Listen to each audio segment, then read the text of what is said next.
Bismillahirrahmanirrahim. Assalamualaikum warahmatullahi wabarakatuh. Nama saya Andi Syafruddin Tantu, jurusan Ilmu Ekonomi kelas B, NIM 90300118045. Nah, pada kali ini saya akan menjelaskan tentang pola hidup konsumtif. Setiap orang memiliki kebutuhan hidupnya masing-masing, dan kebutuhan itu berusaha ia penuhi dengan cara yang berbeda. Ada yang memenuhi kebutuhannya dengan secara wajar, dan ada juga yang berlebihan. Hal tersebut menyebabkan seseorang untuk bersifat konsumtif. Sebelum kita melangkah lebih jauh, ada baiknya kita mengetahui apa itu konsumtif. Konsumtif adalah sifat mengkonsumsi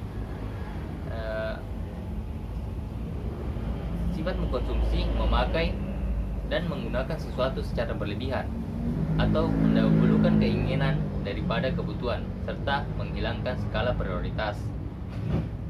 Nah, yang akan saya jelaskan ya di sini adalah faktor-faktor apa yang mempengaruhi tingkat konsumtif di kalangan remaja.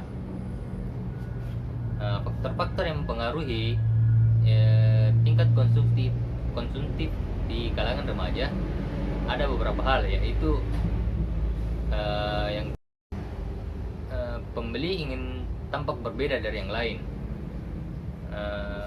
Kebanyakan sifat konsumtif muncul karena seseorang ingin memiliki barang yang tidak dipunyai orang lain. Alhasil, pembeli pun akan mencari barang yang langka atau limited edition. Tentu saja harganya pun akan pasti sangat mahal. Nah, yang kedua adalah kebanggaan karena penampilan dirinya.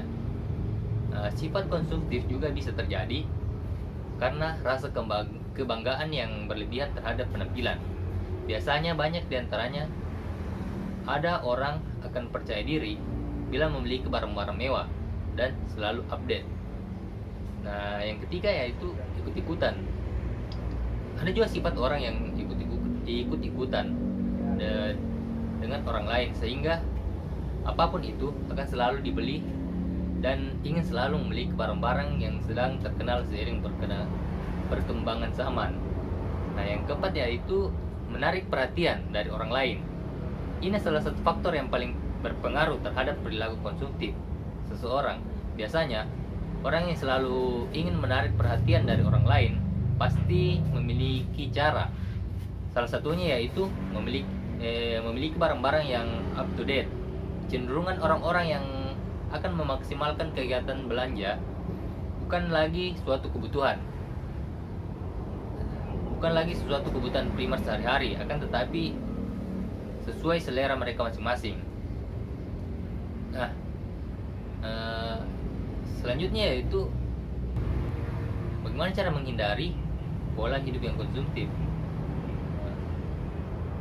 Saya akan menjelaskan. Yang pertama yaitu menabung. Meski tampak sederhana, namun tidak semua orang bisa menyisihkan uangnya untuk tabung, apalagi mereka yang bergaya hidup konsumtif. Diakui atau tidak, banyak orang yang belum menyadari akan pentingnya menabung. Sekedar kesadaran mungkin sudah ada, tapi belum terrealisasi secara terus-menerus. Banyak orang mungkin berpikir, bagaimana bisa menabung jika gaji saja kecil. Menabung tidak harus dalam jumlah banyak, namanya juga menyisihkan sebagian. Maka dana tabungan bisa diambil sebesar 5% atau 10% dari gaji. Jika hal ini dilakukan secara terus-menerus, tentu nilai tabungan akan semakin banyak, dan secara tidak langsung juga akan mengurangi gaya hidup konsumtif. Nah, yang kedua yaitu membuat anggaran belanja. Anggaran belanja merupakan salah satu alat untuk mengatur aliran dana. Dalam konteks ini, tentu saja yang menjadi fokus utama adalah perencanaan pengeluaran. Kebutuhan bisa mencakup harian juga bulanan. Setiap pengeluaran harus diatur dalam pos-pos yang jelas. Dengan demikian, anggaran yang disediakan untuk pemenuhannya juga bisa terpampang secara terbuka. Pembuatan anggaran belanja sekaligus bisa menentukan target pengeluaran.